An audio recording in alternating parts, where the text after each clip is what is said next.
Hello মুভিম্যানের বন্ধুরা, কেমন আছেন সবাই? বয়স মাত্র 128। ডাইনিদের দুনিয়ায় যাকে বলে দুধের শিশু, আর এই ছোট হওয়ার কারণেই তাকে ডাইনিদের সব থেকে বড় পার্টিতে যেতে দেওয়া হয় না। কেমন লাগবে আপনার যদি শুধুমাত্র বয়সের দোহাই দিয়েই আপনাকে আপনার স্বপ্নের উৎসব থেকে দূরে রাখা হয়? আমাদের আজকের গল্পের নায়িকা ওলগা ঠিক এটাই ফিল করে, আর তাই নিয়ম ভেঙে সে চুপি চুপি ঢুকে পড়ে ডাইনিদের সেই ভয়ঙ্কর উৎসবে। কিন্তু ধরা পড়তেই তার ঘাড়ে চাপে এক অসম্ভব বোঝা। শাস্তি কি জানেন? 1 বছরের মধ্যে 8000 মন্ত্র মুখস্থ করা। আর যদি সে ব্যর্থ হয় তাহলে তার ডাইনি জীবনের ইতি ঘটবে এক ভয়ঙ্কর অভিশাপে। আর আমাদের এই কিউট ওলগার রোলার কোস্টার জার্নির সঙ্গী হতে চাইলে আর সেই সাথে কিছু মজার জাদু মন্ত্র শিখতে চাইলে 1 সেকেন্ডও এদিক ওদিক না তাকিয়ে দেখতে থাকুন। আমি মুভিম্যান কথা দিচ্ছি, এই গল্প আপনাকে এক মুহূর্তের জন্য বোর হতে দেবে না। আমাদের আজকের মুভির নাম দ্য লিটল উইচ। আর এখন থেকে প্রতি গল্পের শেষে মুভিম্যানের ফ্যান সেকশনে আপনাদের জন্য থাকবে মজার কিছু কুইজ। তো ডানে বায়ে না তাকিয়ে মনোযোগ দিয়ে দেখতে থাকুন। কথা দিচ্ছি আপনাকে একা রেখে কোথাও যাব না। আর বরাবরের মতোই পুরো গল্প জুড়ে আমি মুভিম্যান আছি আপনাদের সাথে। গল্পের শুরুটা হয় ওলগা নামের এক ছোট্ট ডাইনিকে দেখিয়ে। সে সার্বিয়ার এক ঘন জঙ্গলে একটা কথা বলা কাকের সাথে একা একা বাস করত। কাকটার নাম হলো দোজি। সে ওলগাকে সবসময় ভালো জিনিস শেখায় আর জীবনে চলার পথে সঠিক পথটা দেখিয়ে দেয়। এমনই একদিন ওলগা বসে বসে মন্ত্র পড়তে থাকে, ফোকাস ফোকাস মেক সরে যাক, বিদ্যুতের শব্দ জোরে বেজে উঠুক। ওলগা আসলে চেয়েছিল যাতে এখন বৃষ্টি হয়, কিন্তু তার জাদুবিদ্যার উপর ঠিকঠাক আয়ত্ত না থাকায় বৃষ্টির বদলে রূপোর চামচের বৃষ্টি হতে শুরু করে। আর একটা চামচ সোজা ডোজির মাথায় এসে পড়ে। মাথায় আঘাত পেয়ে বেচারা দোজির মাথা ঘুরে যায় আর বলে, হায় রে বলদ মেয়ে, একটা জাদুও ঠিক করে করতে পারে না। এই বোকা মেয়েটাকে আমি কি করব? একে দিয়ে কিচ্ছু হবে না। ওলগা এইসব কথা শুনে খুব হাসে, কিন্তু এরপরই মন খারাপ করে ভাবে, হ্যাঁ আসলে আমি একটা ভালো ডাইনি হতে পারিনি। আমার মন্ত্রগুলো সবসময় কিছু না কিছু গোলমাল করে। ওলগা বলে, আমি এখন ঘরের ভেতরে যাচ্ছি। দোজি জিজ্ঞেস করে, কেন, কি হয়েছে? ওলগা উত্তর দেয়, কিছু না। দোজি বলতে থাকে, আমি জানি তুমি আজ রাতে হওয়া জাদুর উৎসবে যাওয়ার অনুমতি পাওনি, তাই কষ্ট পাচ্ছ। এই বছরও তোমাকে ডাইনিদের কালো পাহাড়ের উৎসবে ডাকা হয়নি, কিন্তু তোমার বোঝা উচিত ওলগা, ওদের নিয়ম খুব কঠিন। কালো পাহাড়ের উৎসবে প্রতি বছর শুধু বড় ডাইনিরাই অংশ নেয়, শুধু তারাই যেতে পারে। তুমি যেতে পারবে না, কারণ তোমার বয়স তো মাত্র 128 বছর, আর এটা ডাইনিদের সমাজের জন্য খুবই কম। ওলগা বলে, এটা অন্যায়। বয়স কম বলে তারা আমাকে একটা উৎসব থেকে বঞ্চিত করতে পারে না। জানি না কোন পাগল এই বাজে নিয়ম বানিয়েছে। আমার উৎসবে যেতে খুব ইচ্ছা করছে। আর তখন দোজি তাকে সান্ত্বনা দিয়ে আরো কয়েক বছর অপেক্ষা করতে বলে। সে বলে, একদিন আসবে যখন বাকি ডাইনিরাও তোমাকে উৎসবে ডাকবে। কিন্তু ওলগার তো আর তর্স হয়েছে না। ওলগা ভাবে লুকিয়ে উড়ে গিয়ে উৎসবের মাঝে ঢুকে পড়বে, কেউ জানতেও পারবে না। সব ডাইনিরা তো নাচানাচি নিয়ে ব্যস্ত থাকবে। দোজি তখন কড়া গলায় বলে, না একদমই না, ভুলেও এই চিন্তা করো না, তুমি সেখানে কিছুতেই যাবে না। যদি তুমি যাও আর ধরা পড়ো তাহলে সব ডাইনিরা তোমাকে চিরতরে ডাইনি সমাজ থেকে বের করে দেবে, আর তখন তোমার উৎসবে নাচার চিন্তা সারা জীবন স্বপ্নই থেকে যাবে। এই বছর তো দূরে থাক, কোনো বছরই আর নাচতে পারবে না। আর বড় ডাইনিরা তো তোমাকে ক্ষমাও করবে না, কারণ তারা তোমার মতো নরম মনের না। তাই তোমার সেখানে না যাওয়াই ভালো। বিষয়টা ঠিক এমন যেন বিশ্ববিদ্যালয়ের র্যাক কনসার্টে জনপ্রিয় ব্যান্ড তারকা আসছে, আর যে করেই হোক টিকিট ছাড়া আমাকে ঢুকতেই হবে। এত কিছু শুনে ওলগা চুপ করে বিছানায় শুয়ে পড়ে আর ঘুমিয়ে যায়। আর ওলগাকে ঘুমাতে দেখে দোজিও ঘুমাতে যায়। এরপর আমরা সেই জঙ্গলের পাশের গ্রামে উইলি আর ভেরোনিকা নামে 2 ভাই বোনকে দেখি। ভেরোনিকা উইলিকে বলে, ভাই তুমি জানো আজ সেই রাত যখন সব ডাইনিরা ওই কালো পাহাড়ের উপর জড়ো হয়ে নাচ গান করে আর কালো জাদু করে। আজকে নাকি তাদের বিশাল উৎসব। উইলি বলে, হ্যাঁ আমি জানবো না কেন, আমি তোমার থেকে বয়সে বড়, আর তাই আমি তোমার থেকে সবকিছু বেশি জানি। আসলে সে তো কিছুই জানে না, একটু ভাব নিল আর কি। আমাদের বড় ভাই বোনেরা যেমন আমাদের সাথে ভাব নেয়, বড় বলে তারা বেশি জানে, ঠিক তেমনই। এরপর ভেরোনিকা জিজ্ঞেস করে, ভাই আমরা এই ডাইনিদেরকে কিভাবে চিনতে পারবো? উইলি বলে, আরে খুব সহজ, তারা দেখতে ভয়ঙ্কর রকমের বাজে হয়, নাক লম্বা থাকে আর শরীর থেকে দুর্গন্ধও আসে, অনেকটা শাহবাগীদের মতো, কারণ ওরা ঠিকঠাক গোসল করে না। গোসলের কথা বললে বলে, মাই বডি মাই চয়েস। যদিও আমি নিজে দেখিনি, তবে অনেক শুনেছি। অবশ্য ওদের দেখতেও চাই না, দুর্গন্ধ আসে নাকি অনেক। এদিকে কিছুক্ষণের মধ্যেই ওলগা ঘুম থেকে উঠে পড়ে। আসলে সে ঘুমায়নি, ঘুমের ভান ধরেছিল। দোজিকে ঘুমাতে দেখে সে চুপচাপ ঘর থেকে বেরিয়ে পড়ে। যাই হয়ে যাক, আজ সে উৎসবে অংশ নিয়েই ছাড়বে। আর তাই সে দোজির কাছ থেকে লুকিয়ে উড়ন্ত ঝাড়ু নিয়ে দ্রুতগতিতে কালো পাহাড়ের উপরে পৌঁছে যায়। সেখানে পৌঁছে সে দূর থেকে লুকিয়ে লুকিয়ে দেখে সমস্ত ডাইনিরা একে একে তাদের ঝাড়ুতে বসে ভেতরে যাচ্ছে, আর ওলগা এই সুযোগে তাদের পিছু পিছু ভেতরে ঢুকে যায়। সেখানে গিয়ে দেখে সবাই খুব আনন্দ করে ঢোল বাজাচ্ছে। ডাইনিরা তাদের জাদুকরি ঝাড়ু দিয়ে অদ্ভুত ধরনের নৃত্য করছে। তারা এক ধরনের বিশেষ শরবত খাচ্ছে আর মন খুলে নাচছে। চারদিকে আগুন জ্বলছে। এইসব দেখে সেও সবার মাঝখানে গিয়ে নাচতে শুরু করে, কিন্তু তার নাচ তো অন্য সবার মতো হচ্ছিল না, কারণ তার জন্য এইসব কিছু নতুন ছিল, সে আগে থেকে শিখে আসেনি। আর এমন অদ্ভুত কার্যকলাপ দেখে এক বুড়ো ডাইনির নজর এসে পড়ে যায়, আর সেই ডাইনিটা তাকে ধরেও ফেলে। বুড়ো ডাইনি তাকে জিজ্ঞেস করে, ও ছোট্ট ডাইনি, তুমি আমাদের সাথে নাচতে চাও? ওলগা উত্তর দেয়, হ্যাঁ অবশ্যই, আমি চেষ্টা করছি ভালো নাচার, কিন্তু পারছি না। বুড়ো ডাইনি তখন বলে, কিন্তু ছোট্ট ডাইনি তুমি তো জানো তোমার মতো ছোট ডাইনিদের এখানে আসা একেবারেই নিষেধ। ওলগা ফিস ফিস করে বলে, হ্যাঁ জানি, কিন্তু আপনি কাউকে বলেন দেখেন না যে আমি এখানে বিনা নিমন্ত্রণে এসেছি। ওলগা এতক্ষণ ভাবছিল হয়তো ডাইনিরা তার সাথে ভালো ব্যবহার করবে, কিন্তু সেই বুড়ো ডাইনি মানে রাম্পেল সবাইকে ডেকে বলে, দেখো আমাদের মাঝে এক ছোট্ট মেয়ে এসেছে, সে নিমন্ত্রণ ছাড়াই এখানে হাজির হয়েছে। এক ডাইনি জিজ্ঞেস করে এটা কে? তখন রাম্পেল বলে, দুর্ভাগ্যবশত এটা আমার ছোট ভাগ্নি ওলগা, যে এখনো খুবই ছোট। ওলগা বলে, না আমি আর ছোট নেই, আমি বড় হয়ে গেছি, আমার বয়স এখন 128 বছর। এই কথা শুনে বাকি ডাইনিরা হাসাহাসি শুরু করে দেয়। তারা বলে, 128 বছর মাত্র? এ তো একদমই ছোট্ট বাচ্চা। তাছাড়া তুমি এত সুন্দর কেন? ডাইনিরা তো এত সুন্দর হয় না, তোমার চামড়ায় এখনো বয়সের ভাঁজও পড়েনি, আর তোমার গা থেকে গন্ধও আসছে না। এত পরিষ্কার পরিচ্ছন্ন থাকলে আমাদের মতো মহান শাহবাগী থুক্কু ডাইনি হতে পারবা না, তোমার মধ্যে তো আমাদের একটা গুণও নেই। তখন তাদের প্রধান ডাইনি সামনে আসে, সে কড়া গলায় বলে, ও ছোট ডাইনি, এখনই তোমার ঝাড়ুতে চড়ে এখান থেকে উড়ে যাও, নয়তো তোমাকে মুরগি বানিয়ে রোস্ট করে খেয়ে ফেলবো। ওলগা মন খারাপ করে চলেই যাচ্ছিল, কিন্তু যাওয়ার আগে সে জিজ্ঞেস করে, আমি কি পরের বছর আসতে পারবো? ডাইনিদের প্রধান বলে, ঠিক আছে, পরের বছর তোমাকে আসার একটা সুযোগ দিতে পারি, কিন্তু তার জন্য তোমাকে প্রথমে একটা পরীক্ষায় পাশ করতে হবে। ওলগা বলে, আমি রাজি আছি, বলুন কি পরীক্ষা দিতে হবে? প্রধান ডাইনি তখন তাকে একটা জাদুর বই দিয়ে বলে, এতে জাদুর সমস্ত মন্ত্র আছে, যা তোমাকে ভালোভাবে মনে রাখতে হবে আর শিখতে হবে। তোমার কাছে 1 বছরের সময় আছে। পরের বছর এই উৎসবের একদিন আগে আমরা সব ডাইনিরা তোমার পরীক্ষা নেব। যদি তুমি সঠিক উত্তর দাও, একদম সঠিক মন্ত্র পড়ে ঠিকঠাক জাদু করতে পারো, তাহলে তোমাকে যোগ দেওয়া হবে। এরই মাঝে রাম্পেল বলে, যদি না পারো তাহলে তোমাকে চিরকালের জন্য একজন সাধারণ মানুষ বানিয়ে দেওয়া হবে। ওলগা বইটা নিয়ে খুব খুশি হয়ে বলে, ঠিক আছে, আমি কাল থেকেই এই বইটা পড়া শুরু করব। আর তখন শয়তান রাম্পেল প্রধানকে বলে, আমরা তাকে এত সহজে ছেড়ে দিতে পারি না, সে তো নিয়ম ভেঙেছে, আর তাই তার শাস্তি পাওয়া উচিত। রাম্পেল আরো বলে, আমার কাছে একটা ভালো প্রস্তাব আছে, ওলগাকে উচিত শিক্ষা দেওয়ার, তার উড়ন্ত জাদুর ঝাড়ু কেড়ে নেওয়া উচিত, যাতে তাকে 4 দিন আর 4 রাত পায়ে হেঁটে এই বইটা বয়ে বাড়ি নিয়ে যেতে হয়। রাম্পেলের এই প্রস্তাব বাকি ডাইনিদেরও পছন্দ হয়ে যায়। তখন রাম্পেল তার ঝাড়ুটা কেড়ে নেয় আর আগুনের মধ্যে ছুঁড়ে মেরে জ্বালিয়ে দেয়। ওলগা তাও হার না মেনে জঙ্গলের ভেতরে ওই মোটা বইটা পিঠে করে নিয়ে বাড়ির দিকে রওনা দেয়। যেতে যেতে অবস্থা বেশ খারাপ হয়ে যায় তার, কিন্তু সে তবুও হাল ছাড়ে না। অনেক কষ্টে বইটা নিয়ে 4 দিন আর 4 রাতের যাত্রা শেষ করে সে অবশেষে বাড়িতে পৌঁছায়। বাড়ি ফেরার পর দোজি তাকে অনেক বকা দেয়। সে বলে, তোমার সেখানে যাওয়া উচিত হয়নি, আগেই না করেছিলাম, এখন হলো তো? ওলগা রাগ হয়ে বলে, সেখানে অনেক মজা হচ্ছিল, সবাই খুব মজা করেছে, সব ঠিকই যাচ্ছিল, কিন্তু রাম্পেল আমাকে ফাঁসিয়ে দিল, বেয়াদব মহিলা, আর তার বেশি বোঝার জন্যই এখন আমাকে এই মোটা বইটা মুখস্থ করতে হবে। দোজি বলে, শাস্তি? কেমন শাস্তি? হুঁশ আছে তো? যদিও তুমি ভুল করেছো, কিন্তু যা হয়েছে খুব ভালোই হয়েছে, এটা শাস্তি না, বরং একটা সেরা সুযোগ। এই বই মুখস্থ করে তুমি তোমার স্বপ্ন পূরণ করতে পারবে, আর সেই সাথে সব থেকে কম বয়সে একজন আদর্শ ডাইনিও হতে পারবে। ওলগা হতাশ হয়ে বলে, ওরে কাকের বাচ্চা, এমন মনে হচ্ছে বলে দিলাম আর হয়ে গেল, তাই না? এতে প্রায় 8000 মন্ত্র আছে, এটা 1 বছরে মুখস্থ করা মজা না, এটা শাস্তি, আর আমি যদি মুখস্থ করতে না পারি তাহলে আমাকে মানুষ বানিয়ে দেবে। দোজি বলে, হ্যাঁ জানি, এই কাজ কঠিন, কিন্তু অসম্ভব না, তুমি পারবে। কিছু শুরু করার আগে হার মেনে নিও না, আগে শুরু করো, শেষটা এমনি সহজ হয়ে যাবে। ওলগা আবারও রাগের সাথে বলে, আমার সেই রাম্পেলের উপর খুব রাগ হচ্ছে, কারণ সে আমার প্রিয় ঝাড়ুটাও কেড়ে নিয়েছে আর জ্বালিয়ে ফেলেছে। এই কথা বলতে বলতে ওলগা একটা প্রাণীর ছবি আঁকে, মুরগির মতো লেজ, গরুর মতো শিং আর শুকরের মতো মুখ। ওলগা বলে, আমি রাম্পেলের উপর মন্ত্র পড়ে তাকে এমন বানিয়ে দেব। দোজি বলে, আরে পাগল হয়ে গেলে নাকি? ধরো তুমি রাম্পেলকে এমন বানিয়েও দিলে, তাতে কি হবে? সে খুব শক্তিশালী ডাইনি, কিছুক্ষণের মধ্যেই নিজেকে আবার ঠিক করে নেবে, আর তখন তোমার অবস্থা আরো খারাপ হয়ে যাবে। এর থেকে ভালো তুমি পরিশ্রম করে পুরো বইটা পড়ো, আর তার থেকে বেশি শক্তিশালী জাদুকর হয়ে দেখাও,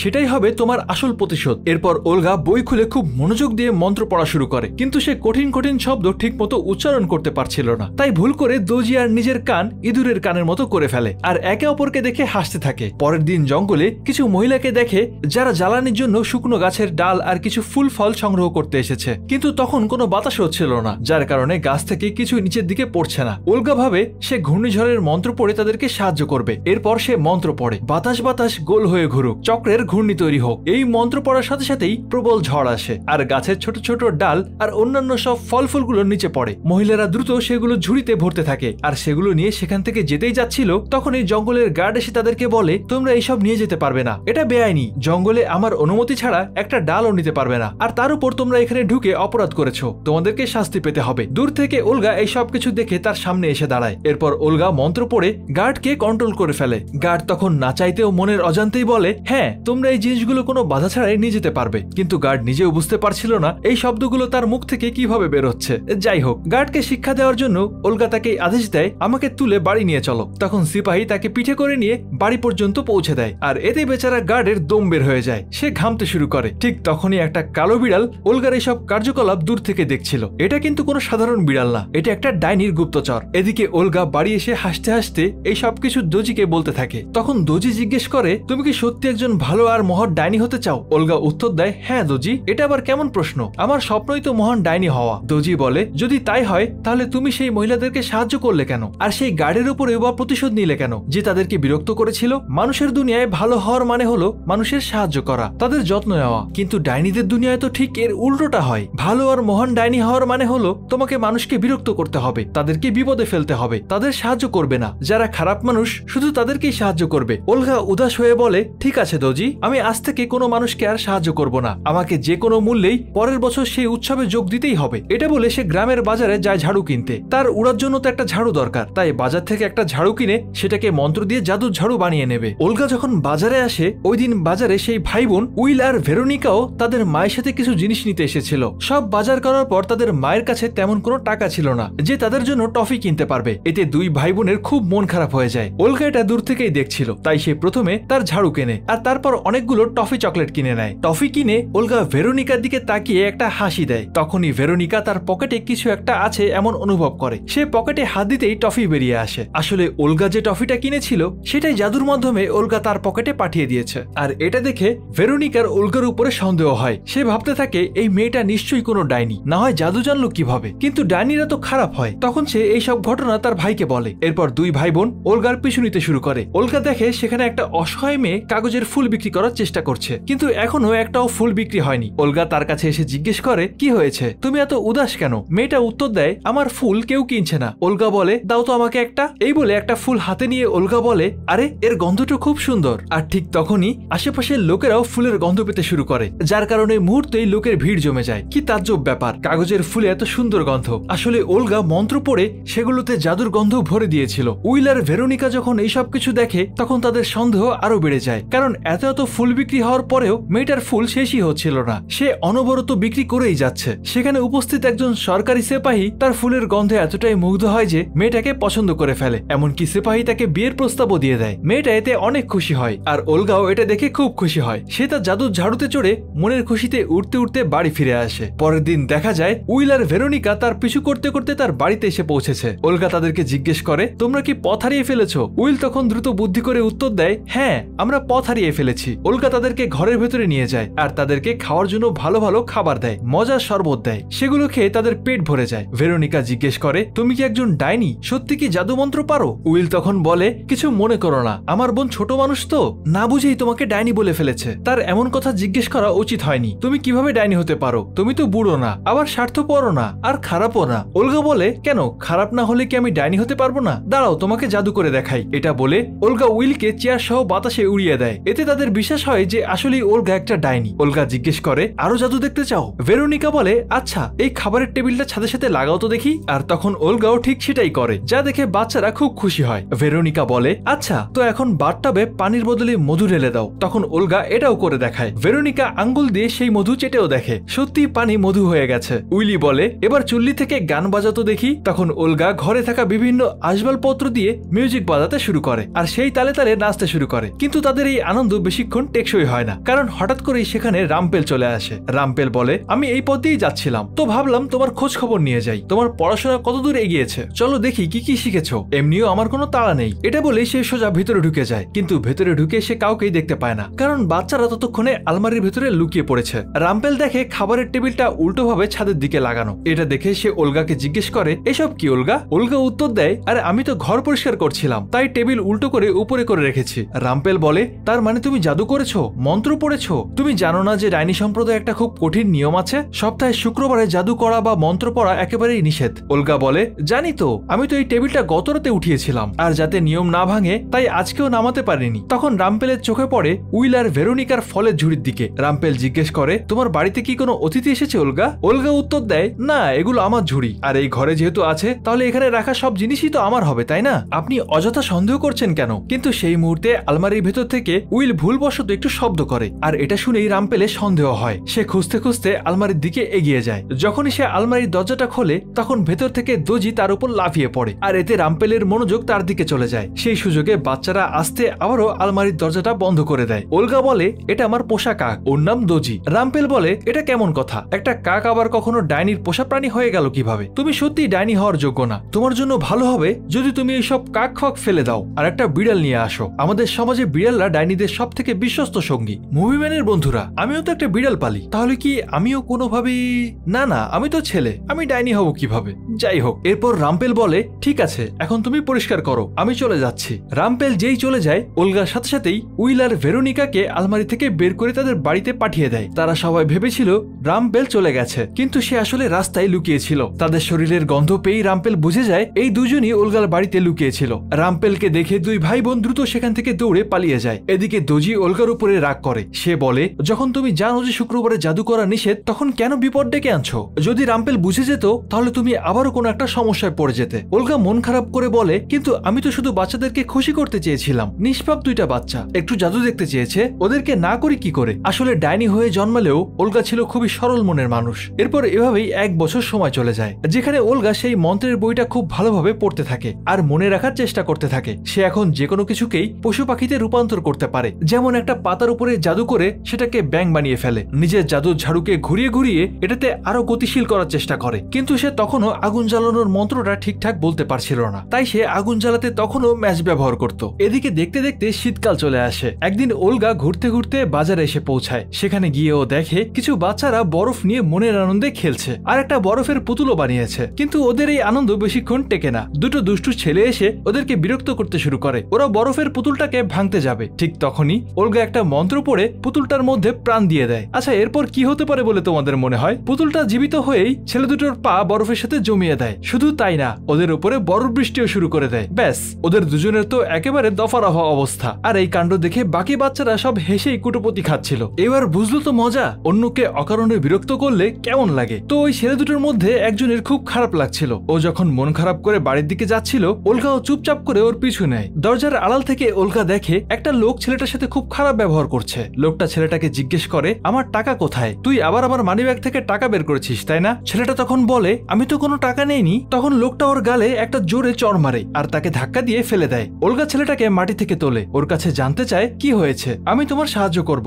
বলো তো লোকটা তোমাকে মারলো কেন? তখন ছেলেটা বলে, লোকটা আমার বাবা, আর উনি জুয়া খেলার সাংঘাতিক নেশায় পড়ে গেছে। সব টাকা ওই জুয়া খেলায় উড়িয়ে দেয় আর তারপর মদ খেয়ে সব ভুলে যায়। বেচারা বাবা জুয়া খেলে টাকা হারায় আর তার সব রাগ এসে পড়ে এই মাসুম বাচ্চার ওপর। ওলগা তখন ওকে ভরসা দিয়ে বলে, চিন্তা করো না, আমি তোমার বাবার জুয়ার এই নেশা ছাড়িয়ে দেব। অন্যদিকে রাম্পেল কিন্তু আড়াল থেকে সবকিছুই দেখছিল। এরপর রাতে ওলগা আর ওই ছেলেটা সেই বারে গিয়ে পৌঁছায়, যেখানে একটু পরেই ছেলেটার বাবাও জুয়া খেলতে চলে আসে আর এসেই সে খেলা শুরু করে। তার বাবা যেই না বলটা ছুড়ে মারে, বলটা সোজা যাওয়ার বদলে হঠাৎ বেঁকে গিয়ে সোজা কাঠের মেঝে ভেঙে একটা গর্ত করে দেয়। আর এটা দেখে তো সবার চোখ কপালে ওঠার জোগাড়। আরে ভাই, এটা কিভাবে সম্ভব? এরপর তার বাবা আবারও বলটা ছুড়ে মারে আর এবারও ঠিক একই কাহিনী ঘটে।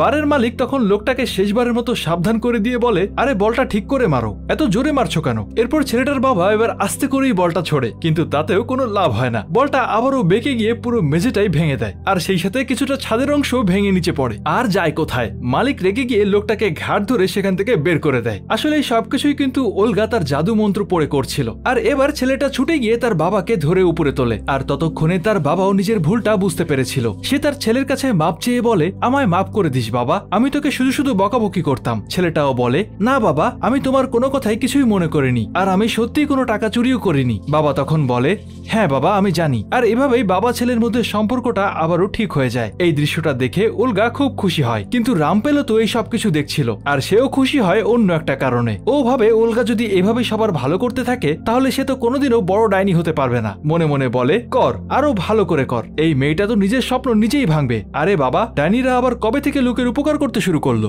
এরপর ওলগা বাড়ি ফিরে গিয়ে দেখে সব জায়গায় মোমবাতি জ্বলছে, তার টেবিলের উপরে একটা কেক রাখা। আসলে আজ তার জন্মদিন ছিল। আজকে তার 129 বছর পূর্ণ হলো। দোজি এই সবকিছু ওলগার জন্য তৈরি করেছে। এটা দেখে ওলগা খুব খুশি হয়। ওলগা আনন্দে বলে, তুমি আমার সত্যিকারের বন্ধু দোজি, তুমি খুব ভালো। ওলগাও খুশি হয়ে তার মাথার টুপিটা দোজিকে পরিয়ে দেয়। পরের দিন রাম্পেল তার গুপ্তচর কালা বিল্লিকে সাথে নিয়ে ওলগার বাড়িতে আসে। রাম্পেল বলে, আমি তোমাকে এটা জানাতে এসেছি, ডাইনিরা সিদ্ধান্ত নিয়েছে আজ রাতে তোমার পরীক্ষা নেওয়া হবে। তুমি রেডি তো ছোট্ট ডাইনি? ওলগা আত্মবিশ্বাসের সাথে বলে, হ্যাঁ আমি পুরোপুরি প্রস্তুত। গিয়ে সবাইকে জানিয়ে দাও আমি আজ একজন ভালো ডাইনি হয়ে দেখাবো। ওই দিন রাতে ওলগা একটা বড় গুহার ভেতরে যায়, যেখানে তাকে পরীক্ষার জন্য ডাকা হয়েছিল, কিন্তু সে সেখানে গিয়ে কাউকে দেখতে পাচ্ছিল না। বিরক্ত হয়ে সে বারবার বলতে থাকে, আমি এসে গেছি, চলো দ্রুত আমার পরীক্ষা নাও, আমি আর অপেক্ষা করতে পারছি না। আর এরপরেই হঠাৎ করেই সব ডাইনিরা সেখানে চলে আসে। প্রধান ডাইনি সবার আগে ওলগাকে একটা ঘূর্ণিঝড় তৈরি করতে বলে। ওলগা একদম সঠিক মন্ত্র পড়েই এক ভয়ানক ঘূর্ণিঝড় তৈরি করে, আর এতে প্রধান ডাইনি আর বাকিরা সবাই প্রায় উড়েই যাচ্ছিল। কিন্তু ঠিক সময়ে ওলগা ঘূর্ণিঝড় থামিয়ে দেয়। এরপর তাকে বজ্রপাত তৈরি করতে বলা হয়। ওলগা বিদ্যুতের তীব্র ঝলক দেখায়, বিদ্যুতে সে ডাইনিদের উপরেই পড়ে,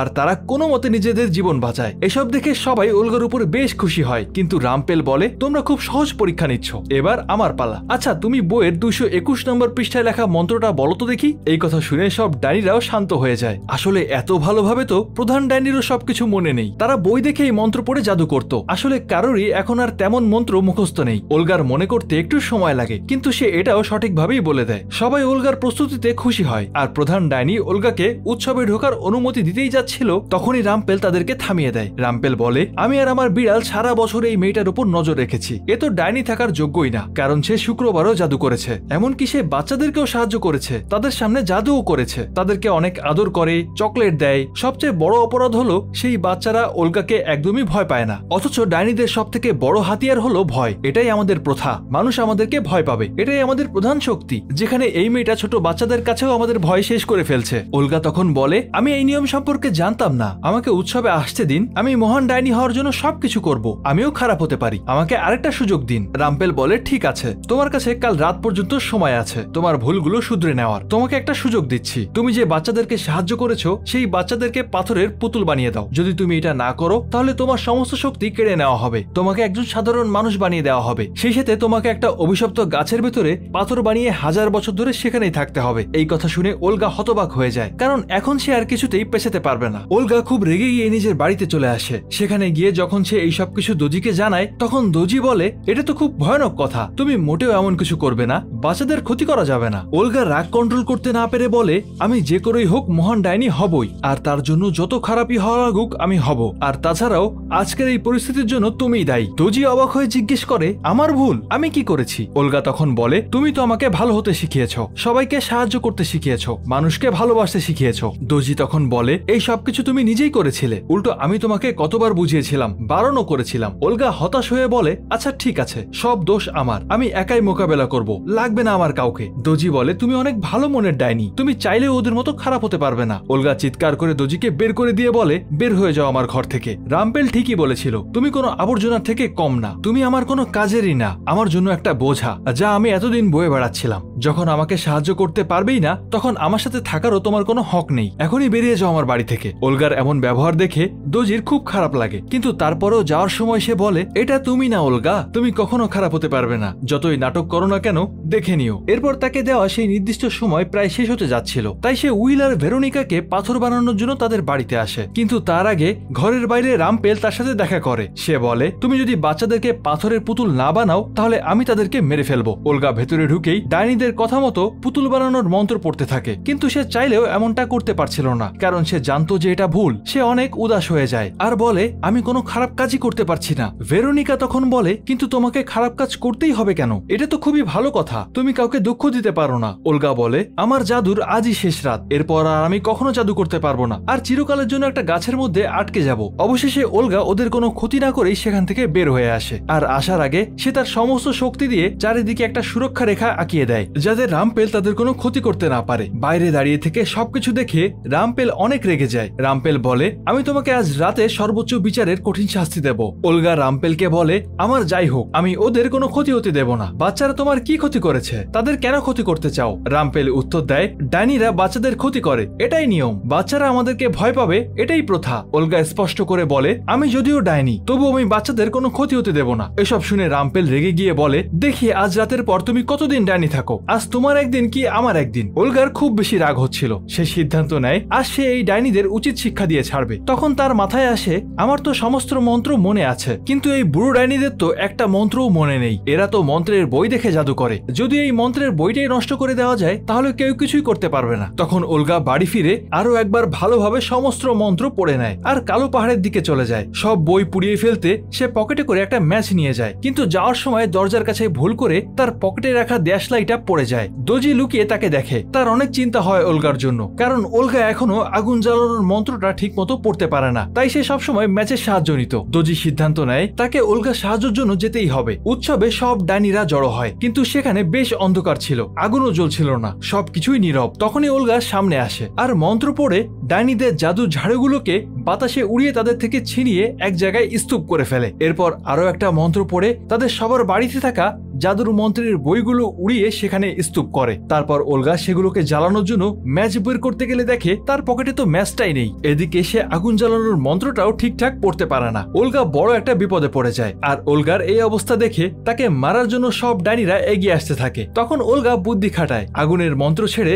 সে অন্য একটা মন্ত্র দিয়ে তাদের সবাইকে প্রথমে সাধারণ মানুষ বানিয়ে দেয়, তাদের সমস্ত শক্তি কেড়ে নেয়। তারপর আরেকটা মন্ত্র পড়ে ডাইনিদেরকে ছোট্ট ছোট্ট ব্যাং বানিয়ে দেয়। আর অবস্থা ভয়ানক দেখে রামপেল দূর থেকেই লুকিয়ে পড়ে। কিছুক্ষণের মধ্যেই দোজিও ম্যাচ নিয়ে ওলগার কাছে চলে আসে, কিন্তু দোজির অনেক বয়স হয়ে গিয়েছিল। সে আজ শুধু ওলগার জন্য 100 বছর পর আবারও এত লম্বা পথ উড়ে আসলো। সে গত 100 বছর ধরে কোথাও উঠতে যায়নি, তাই তার অবস্থা বেশ কাইল হয়ে গেছে। দোজিকে এমন দেখে ওলগা নিজের ভুল বুঝতে পারে আর তার কাছে ক্ষমা চায়, তাকে জড়িয়ে ধরে। ওলগা বলে, তুমি আমার সত্যিকারের বন্ধু, তুমি নিজের জীবন বাজি রেখেছো, শুধু আমার জন্য এত দূর এসেছো। ধন্যবাদ বন্ধু, আমার প্রিয় কাক, আমাকে মাফ করে দিও। তাদের এই কথোপকথনের মাঝখানেই রামপেল লুকিয়ে তার বইটা বের করে নিয়ে আসে আর সেখান থেকে পালিয়ে যাওয়ার চেষ্টা করে, কিন্তু ওলগা তাকে দেখে ফেলে। ওলগাকে দেখে ভয়ে রামপেল বলে, আরে আমি তো শুধু এমনিই দেখছিলাম বইটা ঠিকঠাক আছে কিনা, এই যে ফেলে দিলাম। এই সব তো প্রধান ডাইনির ভুল। আমি তো তাকে অনেক বুঝিয়েছিলাম যে ওলগাকে বাচ্চাদেরকে পাথর বানাতে বলো না, ওলগা অনেক ভালো মেয়ে, কিন্তু সে আমার কথা রাখেনি। তুমি চাইলে আমরা বন্ধুত্ব করতে পারি ওলগা,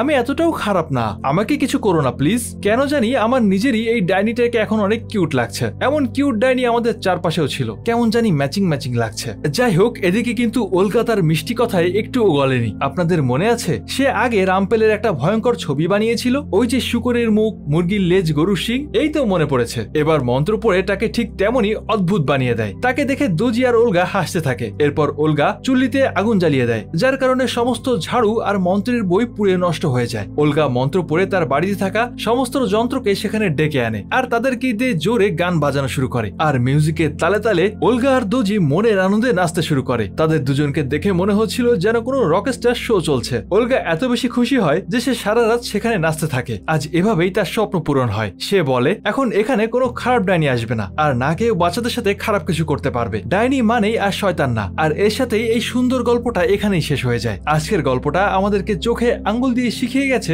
ভালোকে ভালোবাসলে আপনার সাথেও ভালো কিছুই হবে। আর তাই তো আমরা সবসময় এটাই বলি। কিন্তু একবার ভেবে দেখুন তো, গল্পের শেষে ওলগার ওই নাচটা কি শুধুই একটা সাধারণ বিজয় উৎসব ছিল, নাকি এটা ছিল পুরনো অন্যায় আর নিষ্ঠুর একটা প্রথাকে ভেঙে নতুন এক সূচনার নাচ? একসময় যে উৎসবের দরজা তার জন্য বন্ধ ছিল, আজ সেই উৎসবের ভাগ্য তারই হাতে। কিন্তু ওলগা প্রতিশোধের পথে না হেঁটে বেছে নিল ভালোবাসা আর সঠিক পথ। গল্পটা আমাদের চোখে আঙ্গুল দিয়ে দেখিয়ে দেয়, সত্যিকারের শক্তি বয়সে বা পদে না, থাকে সাহসে আর সঠিক সিদ্ধান্তে। আমাদের চারপাশেও এমন অনেক রামপেল আছে যারা নিয়মের দোহাই দিয়ে বা ভয় দেখিয়ে আমাদের ভালো সত্তাটাকে চেপে রাখতে চায়। তারা শেখায় সফল হতে হলে কঠোর হতে হয়, স্বার্থপর হতে হয়। কিন্তু ওলগা আমাদেরকে শিখিয়ে গেল, সবচেয়ে বড় জাদু হলো দয়া, সবচেয়ে শক্তিশালী মন্ত্র হলো ভালোবাসা। নিজের স্বপ্ন পূরণ করার জন্য খারাপ হওয়ার প্রয়োজন নেই, বরং নিজের বিবেক আর মনুষ্যত্বকে ঠিক রেখেও চূড়ায় পৌঁছানো যায়। হয়তো তখন পথটা একটু কঠিন হয়, একাও লড়তে হয়, কিন্তু শেষের সেই হাসিটা হয় সত্যিকারের আত্মতৃপ্তি। ওলগার মতো আমাদেরকেও সেই সাহসটাই রাখতে হবে, যাতে আমরা বলতে পারি, আমি তোমার মতো বড় হতে চাই না, আমি আমার মতো করেই ভালো হতে চাই। আর এবার চলে যাচ্ছি আমাদের সেরা ফ্যানদেরকে নিয়ে সাজানো মুভি ম্যানের ফ্যান সেকশনে। শুরুতেই বলেছিলাম আজ আপনাদের জন্য রয়েছে মজার একটা কুইজ। দেখি কে সবার আগে সঠিক উত্তরটা দিতে পারেন। আজকের প্রশ্ন, ওলগা সবার আগে কোন মন্ত্রটা পড়েছিল? আর আমাদের আজকে সেরা মন্তব্যকারী হিসেবে নির্বাচিত হয়েছেন সূচনা বানু, ও না, সূচনা আক্তার। তিনি লিখেছিলেন, এক্সপ্লেইন অনেক সুন্দর হয়েছে, আর সবচেয়ে মজার লাইন ছিল আকাশে বিলাই উড়ে, তারপর হা হা হা। হ্যাঁ, আপনি স্পেশাল আমাদের জন্য। আপনাকে অনেক ধন্যবাদ সূচনা আপু। আর এভাবে আমাদের পাশে থাকার জন্য আপনাদের সবাইকে জানাই অন্তরের অন্তঃস্থল থেকে এক গুচ্ছ ভালোবাসা। আজকের মতো এখানেই বিদায় নিচ্ছি। আবারও দেখা হবে এমন কোনো মজার মুভির গল্প নিয়ে। আর ততদিন পর্যন্ত সবাই ভালো থাকুন, আর অবশ্যই ভালোকে ভালোবাসুন।